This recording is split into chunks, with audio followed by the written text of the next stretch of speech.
교회를 달리고 있는 최상태입니다. 저도 사실 우리 서울로회 제가 83년도, 84년, 85년도 그 시대에 서현교회에 있었습니다. 부교육자로. 그러다가 여러분 교회도 당 옛날 윤 목사님 계실 때 또 그 이후에 이렇게 와본 적이 있는데, 사실 제가 오늘 주일날 오후는 제가 어디 다니질 않습니다. 근데 우리 권 목사님이 옛날에 우리 서울 북로회를 이렇게 오셔서 딱 이렇게 보니까 그 뭔가 이렇게 기대감이 되어져요. 이 양반 참 싹시 괜찮다. 앞으로 자 우리 노회나 또 우리 같이 지역에서 좀 통역했으면 좋겠다. 이렇게 저 나름대로 이 관심을 가졌었습니다.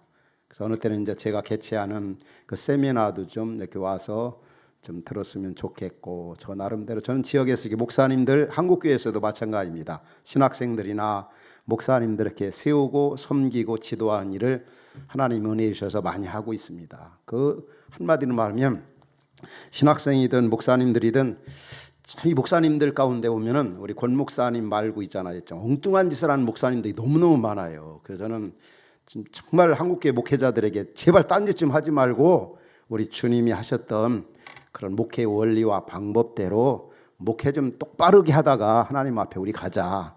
그런 생각에서 한국교회와 세계교회 또 선교사님들 목회 잘하도록 본질에 충실한 목회를 하도록 섬기고 지도하고 가르치는 일을 많이 하고 있습니다.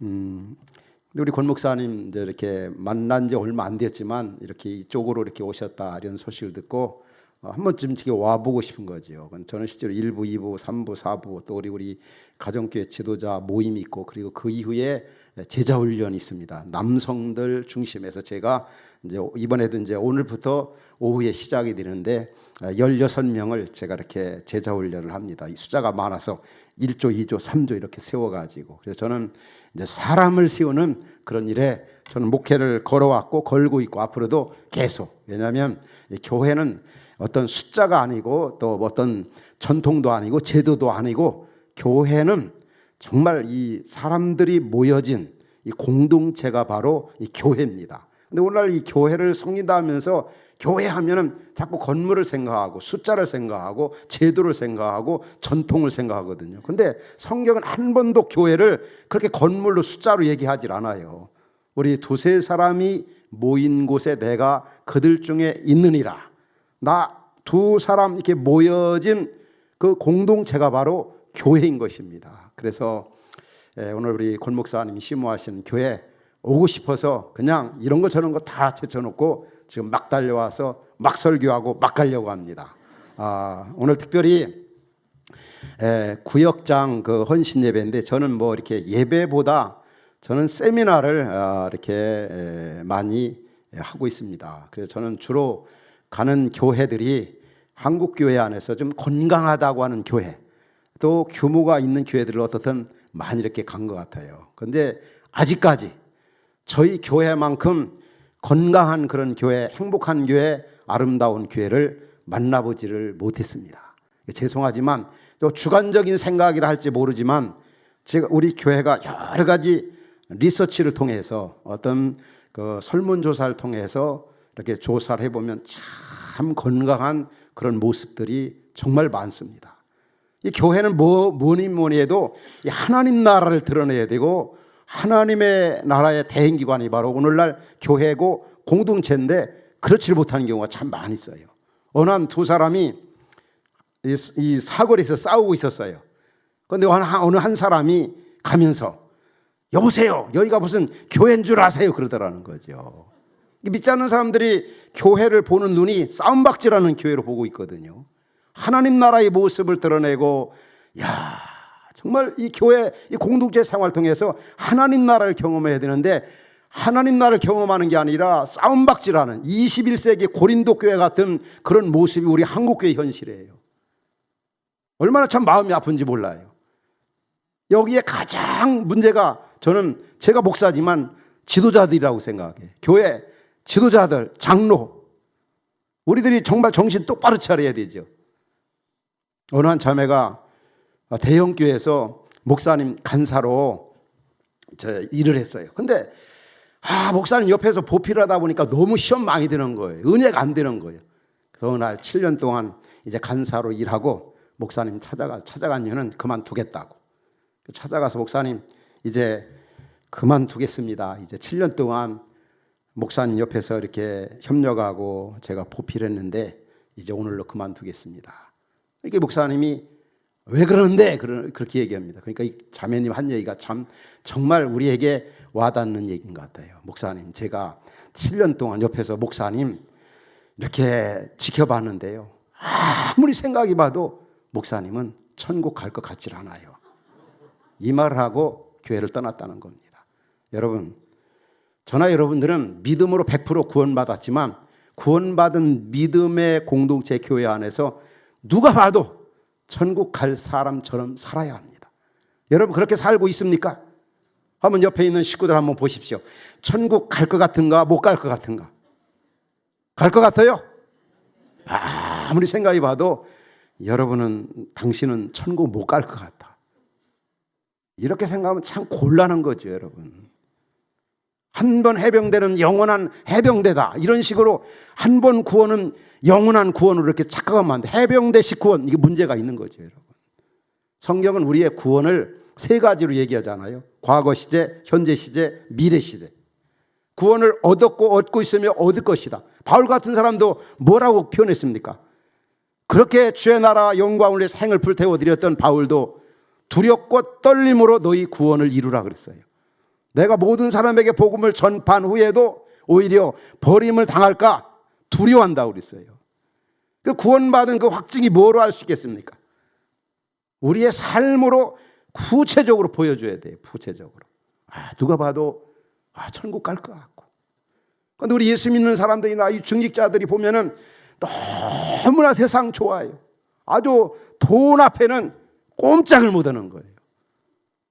어느 어린 두 자녀를 이제 이렇게 어느 목사님이 차를 태우고 갔대요. 근데 그 어린 자녀가 목사님한테 우리 엄마 아빠는 너무 싸움을 많이 해요. 근데 왜 그렇게 싸웠니? 그러니까 다른 거 아니에요. 돈 때문에 그렇게 우리 엄마 아빠가 싸워요. 그러더래요.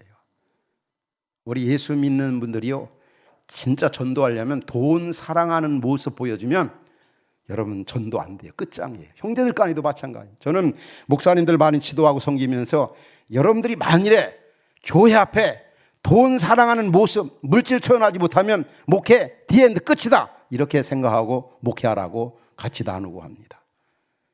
정말 우리가 이 교회 생활을 통해서, 우리 특별히 오늘 구역장들도 마찬가지입니다. 이 교회 생활을 통해서 하나님의 모습을, 천국의 모습을, 나는 그 교회 나갔더니 예수님을 만났어. 그 교회 보니까 천국이 그런 곳이야. 이런 교회가 좋은 교회고 건강한 교회고 아름다운 교회고 성경에서 말하는 교회입니다. 오늘 구역장 중직 되시는 분들 정말 이런 교회를 좀 만들어갈 수 있기 바랍니다. 이런 좋은 교회, 건강한 교회는 하늘에 뚝 떨어지는 것이 아닙니다. 여기에 중직자들, 여기에 우리 구역장들 헌신과 수고와 땀과 눈물로 이렇게 되어지는 겁니다. 오늘 제가 설교 제목을 뭐로 잡았습니까? 뭐죠? 아무 할 말이 없는 교회. 어떤 교회가 그럴까요? 데살로니가 교회가 그런 교회였어요. 8절에 오면은 아무 할 말이 없노라. 우리 구역장 되시는 분들, 우리 중직 되시는 분들, 이 제목 자체의 은혜를 좀 마음에 담기를 바랍니다. 여러분, 우리가 아무 할 말이 없는 경우가 두 경우인 것 같아요. 너무 기가 막혀서 할 말이 없는 경우가 있죠. 말해봐야 다 땅에 떨어지니까 할 말이 없는 경우가 있고, 너무 잘해서 할 말이 없는 교회. 저는 연희교회 역사를 많이 나름대로 알고 있습니다. 정말 우리 역사 속에서 얼마나 우리 연희교회가 꽃을 피웠던 그런 교회입니까? 그래서 누가 봐도 좀 아무 할 말이 없는 그런 교회가 될 수 있고, 너무 잘해서 말입니다. 아무 할 말이 없는 교회. 특별히 우리 구역장 되시는 분, 서두에도 저희 교회에 대한 얘기를 조금 했습니다마는, 저희 교회는 구역장이 남자분들이 90%가 구역장입니다. 그리고 아내 되는 분들이 여러분들 말하면 권찰, 총무. 우리는 남자 성도들 가정교회 해도 똑같아요. 가정교회 속으로 뭐 구역 소그룹 똑같은 겁니다. 이 어떤 그 소그룹이라고 하는 그런 성격은 똑같은 겁니다. 저희 교회 특징은 저희도 이제 장로님이 13명인데 다 시무장로님이시죠. 근데 우리 남자 성도들 뭐 2, 3천 명, 우리 교회 학교까지 한 2, 3천 명 모이는 교회입니다. 제가 이제 88년도에 3명의 형제들 데리고 이제 개척을 했거든요. 우리 87.5%가 50세 교회가 이해합니다. 물론 이제 젊긴 하지만은. 근데 이제 가정교회 이 소그룹이 한 100여, 청년대학교까지는 한 125개 그렇게 가정 이 소그룹이 있는 것 같아요. 근데 거기에 구역장이 남자분들이고 여자분들이 대부분이 총무로 이렇게 사역을 하고 있습니다.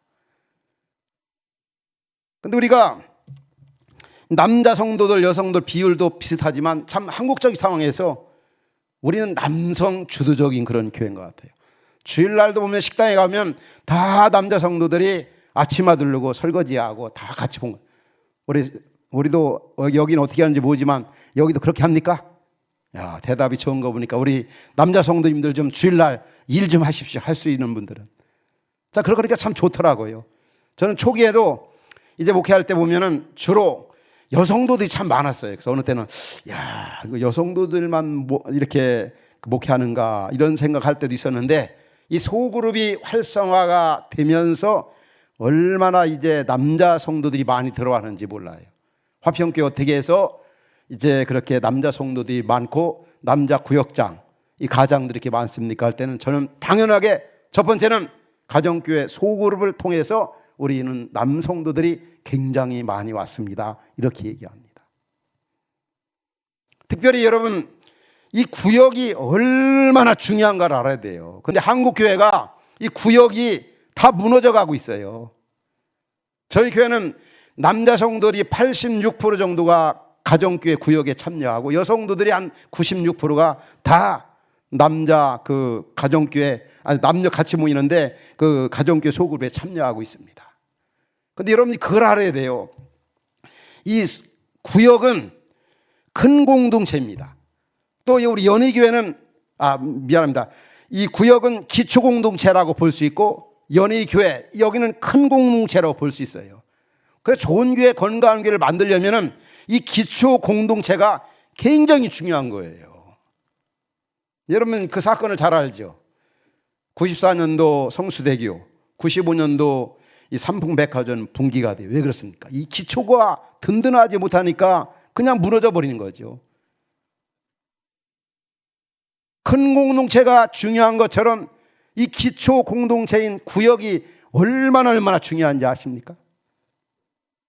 근데 몇천 명 모이는 교회도 뭐 구역 모임에 20%, 30% 많이 참여해요. 40%. 저희는 평균 90%다 가정교회 이 구역에 참여하고 있어요. 교회가 정말 이 아름다운 모습이 나타난 거죠. 여러분 그렇잖아요.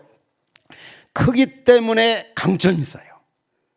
작기 때문에 강점이 있어요. 그러나 작기 때문에 약점이 있고 또 크기 때문에 약점이 있습니다. 그러나 이 큰 공동체인 연희교회와 기초공동체인 구역이 서로 독립적이면서도 보호한 유기적 관계 속에서 나가면은 정말 멋진 교회, 멋진 아름다운 공동체를 이뤄갈 수가 있는 거예요. 그래서 이 부분을 우리 목사님과 장로님들 또 구역장 여러분들이 함께 만들어 가야 돼요. 기초공동체가 무너져 가고 있는데 그냥 가만히 되겠어요, 여러분?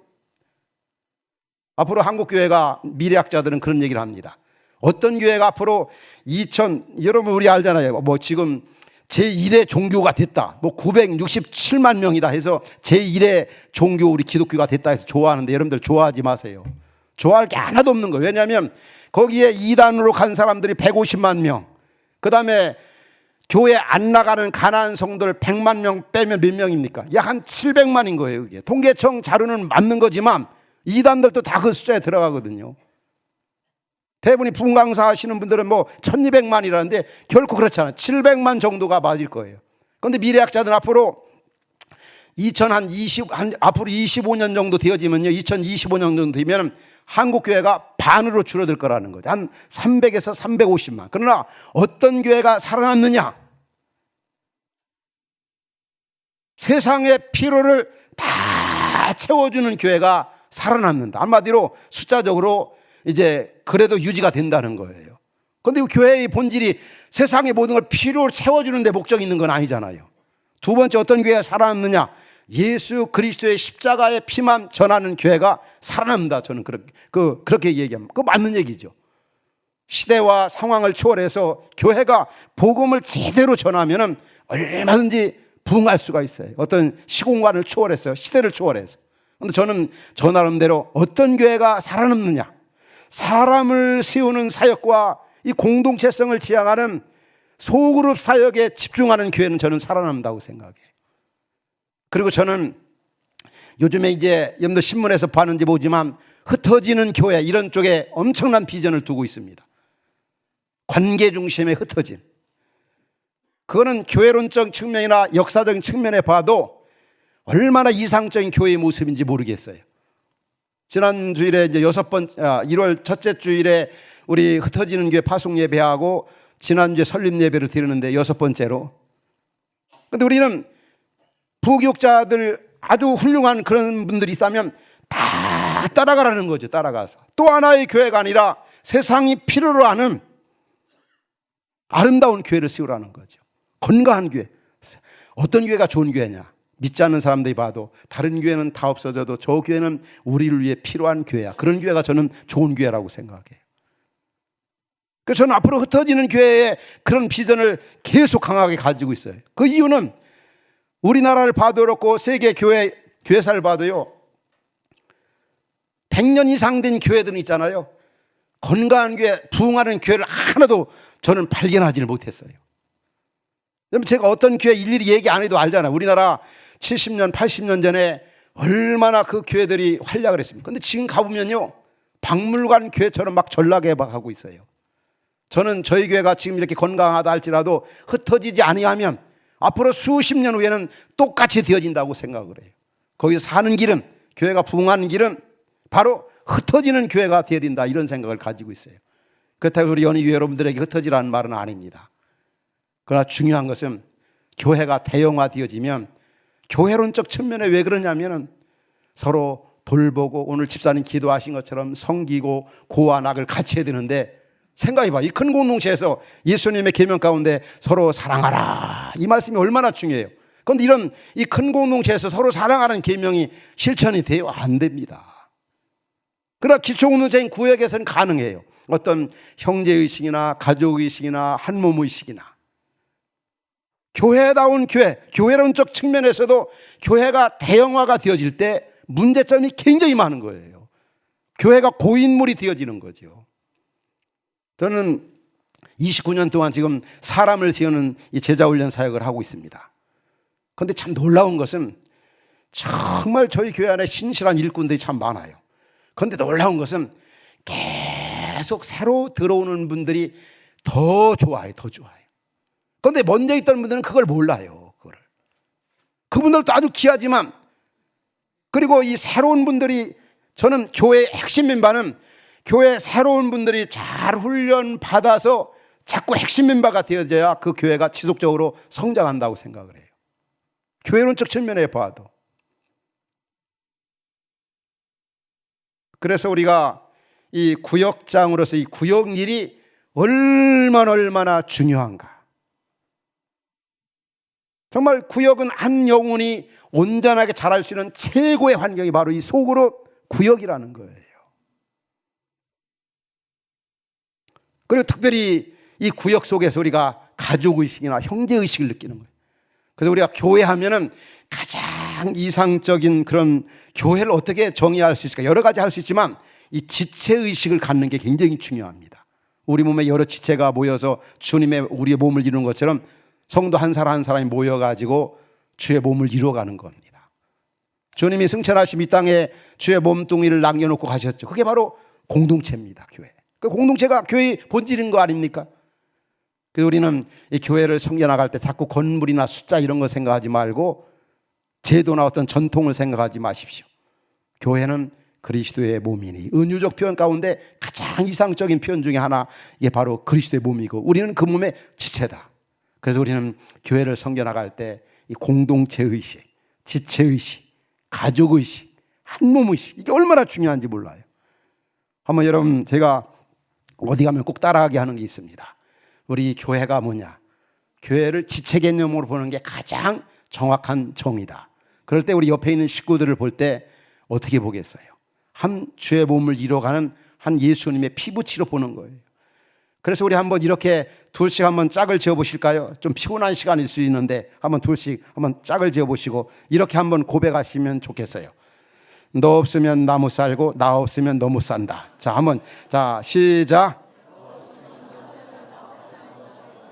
그렇게 맘먹으면 어떻게 해요? 맘먹지 말고 그 대상에 맞게 고백을 하죠. 장로님, 권사님, 집사님 없으면 저 못 살고 저 없으면 장로님 혹 집사님 못 살아요. 그렇게 한번 고백합시다. 자, 시작.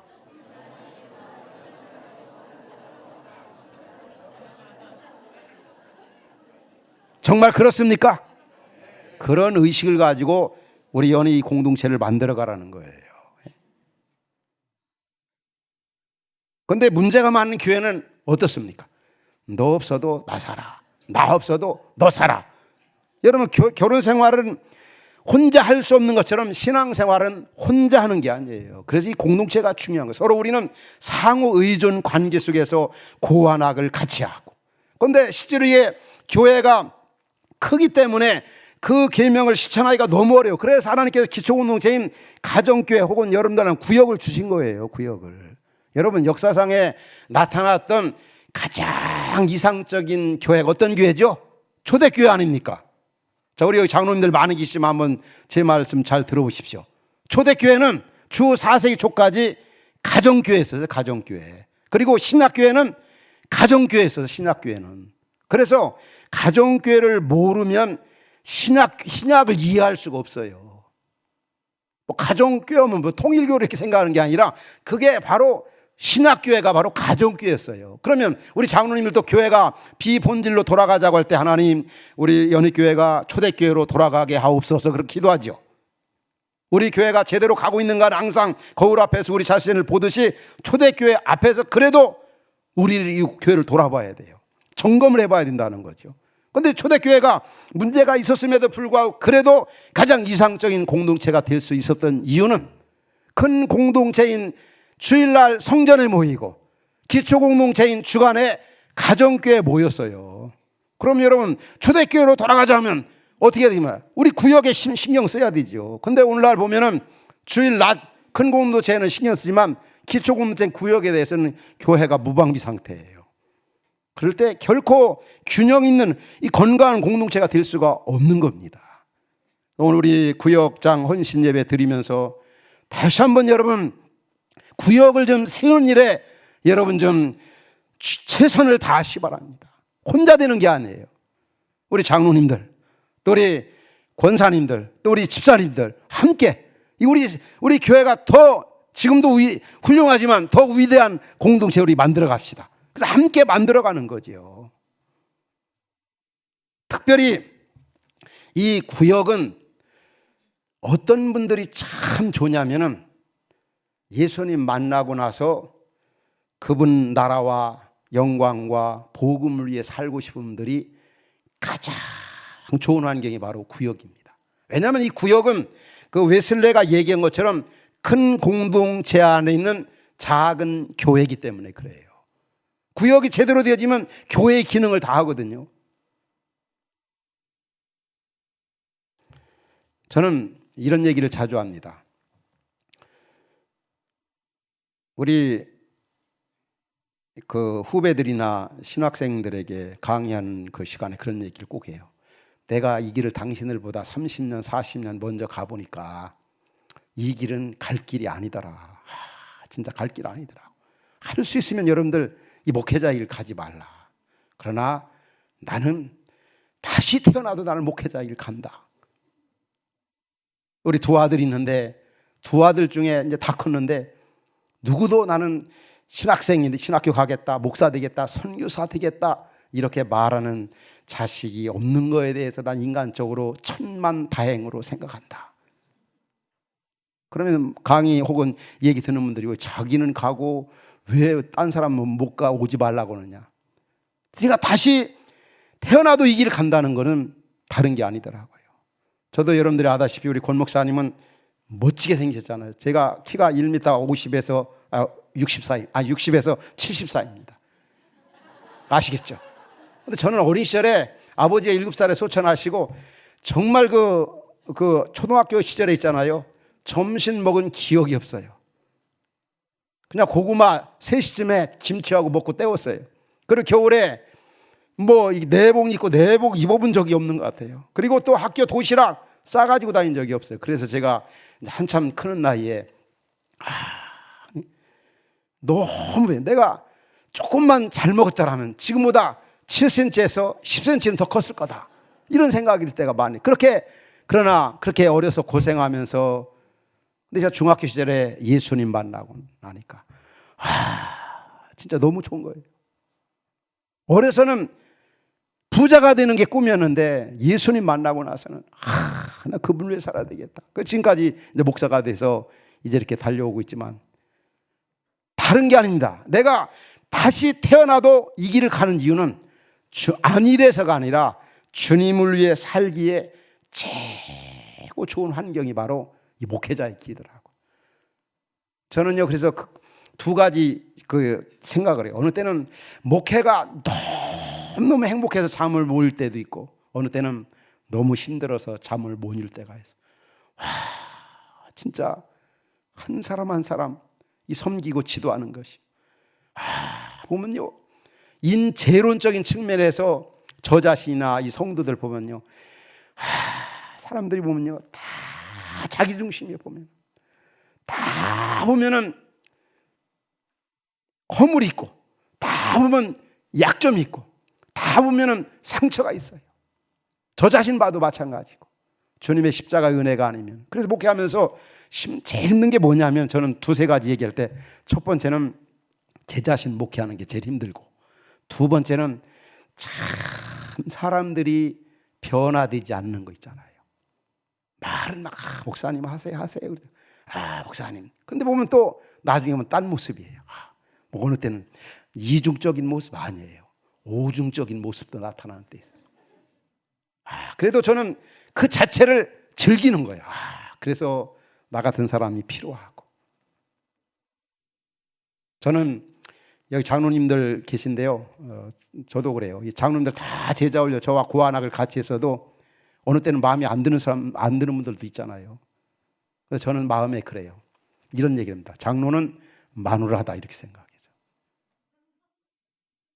그러면서 이렇게 생각합니다. 아내란 말이에요. 마누라는 말 잘 못 알아들으시는 것 같은데. 근데 제가 목회하면서 가장 나를 행복하게 해준 사람이 누구냐면 저희 아내예요. 진짜 지금 이런 목회할 수 있는 건 아내의 뒷받침과 헌신과 섬김과 저에 대한 그런 배려 그 베품 때문에 그런 것 같아요. 근데 목회하면서 가장 힘들게 한 사람이 누구냐면 아내예요. 아내는 이 충고의 은사가 있는지 계속, 우리 집사람은 옛날부터 지금까지 찬양대합니다. 그래서 우리 교회 오면 아내가 누군지 잘 모르는 분들이 10년 8년 가도 모르는 분들도 있는데, 하여튼 이렇게 저에 대한 이 충고를 그렇게 많이 해요.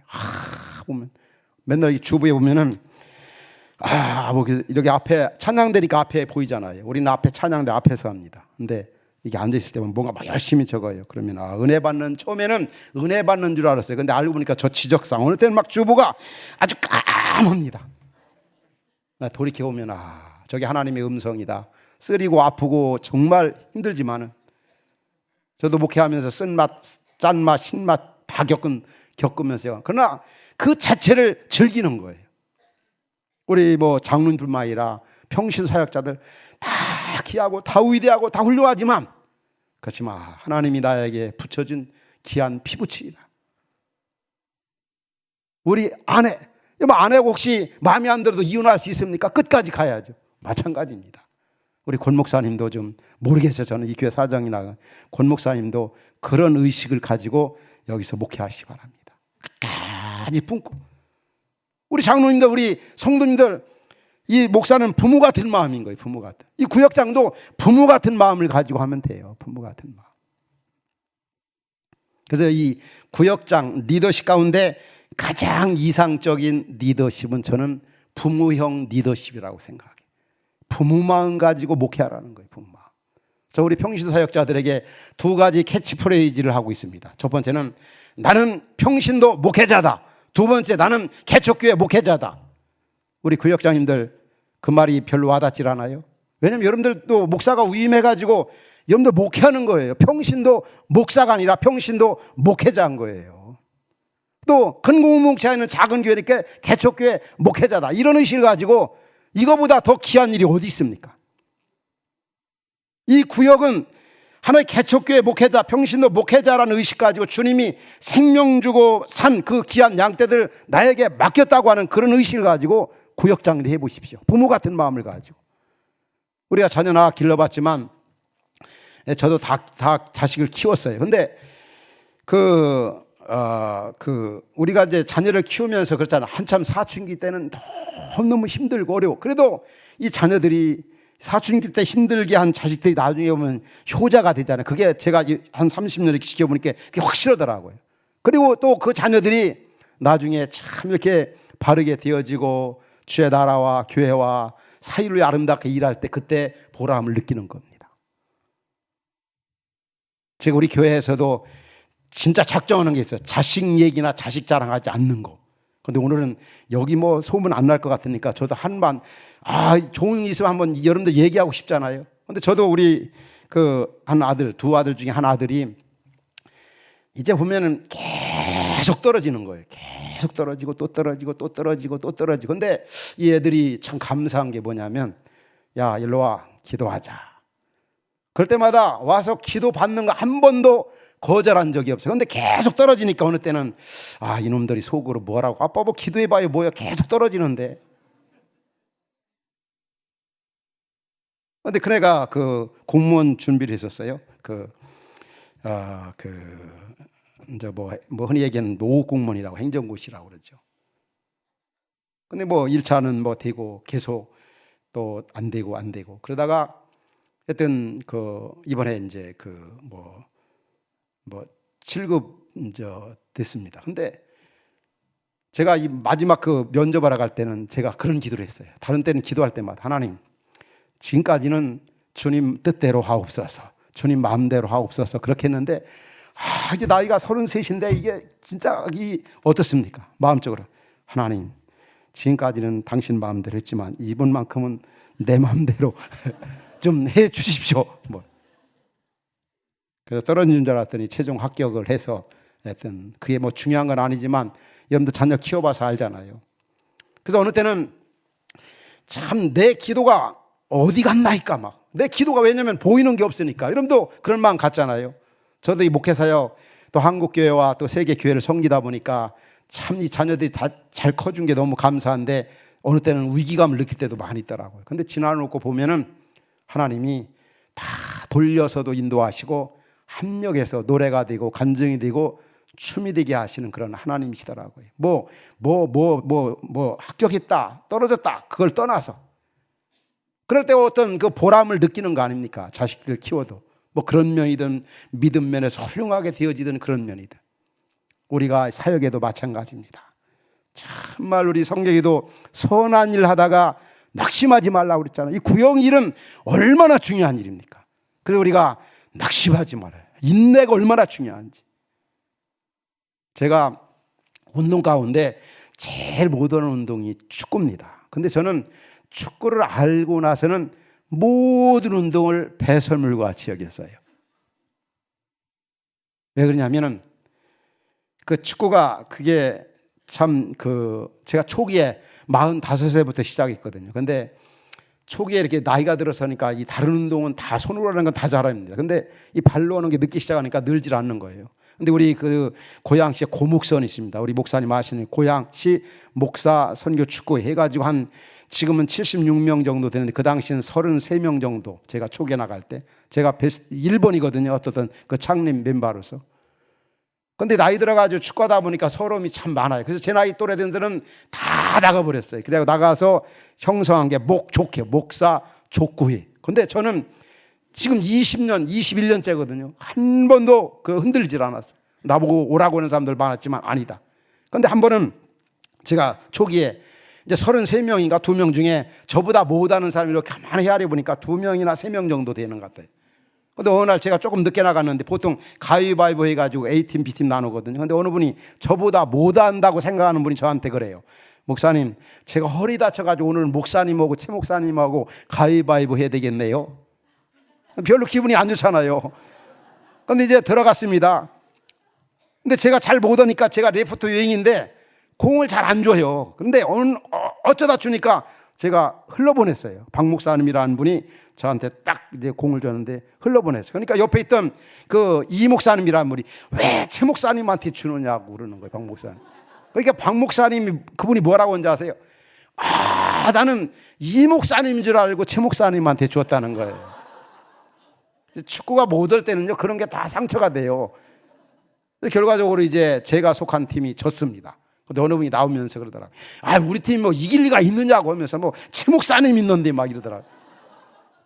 근데요, 뭐 저는 뭐 그냥 시간 축구하기 좋은 시간이고 새벽이고 해서 좋은 거지 그런 것 때문에 시험 들거나 뭐 마음에 그런 별로 마음에 아픔이 없었어요. 근데요, 지금 이제 21년째인데 제가 어느 정도인지 아세요? 우리 고목산에서 아주 제 자리는 확실합니다. 확실해요. 뭐냐? 레프트 윙. 누구도 그 자리를 뺏어가지를 못해. 제가 늦게 가나 처음 일찍 가나 누가 와도 거기는 최 목사님 자리. 거기는 그래서 제 별명이 부동액이에요. 부동액. 제가 이 축구를 하면서도 하나 깨달은 게 축구에도 인내가 있구나. 여러분 구역장에도 마찬가지. 참 찬란한 그 영광을 바라보면서 인내하십시오. 인내. 그 소망 중에 저도 이제 올해 30년째 이렇게 되어져 가는데 목회 선배 목사님들 가운데 저한테 어떤 분이 그런 얘기를 하더라고. 10년을 목회를 훌륭하게 잘한 분에게는 고개를 숙이고 20년을 목회를 훌륭하게 잘한 분에게는 허리를 굽히고 30년을 목회를 잘한 사람에게는 무릎을 꿇어라. 옛날엔 그 말이 마음에 와닿지 않았는데요. 진짜 그런 거예요. 목회를 똑바르게 한다고 하는 게 이게 쉽지 않은 것 같아요. 우리 구역장은 똑같은 목회니까 여러분들. 병신도 목회자 아닙니까? 그렇지만 그 언젠가는 내가 주님 앞에 서게 된다. 이 귀한 일을 나에게 맡겨주셨다. 여러분 축복에는 사명이 있습니다. 구원에는 사명이 있습니다. 여러분 구원받은 거 구원의 감격, 확신 그 정도 머물러서는 안 돼요. 사도행전 22장 또 9장 26장이면 바울이 하나님 앞에 예수님 만나면서 질문을 던지죠. 주여 당신 누구십니까?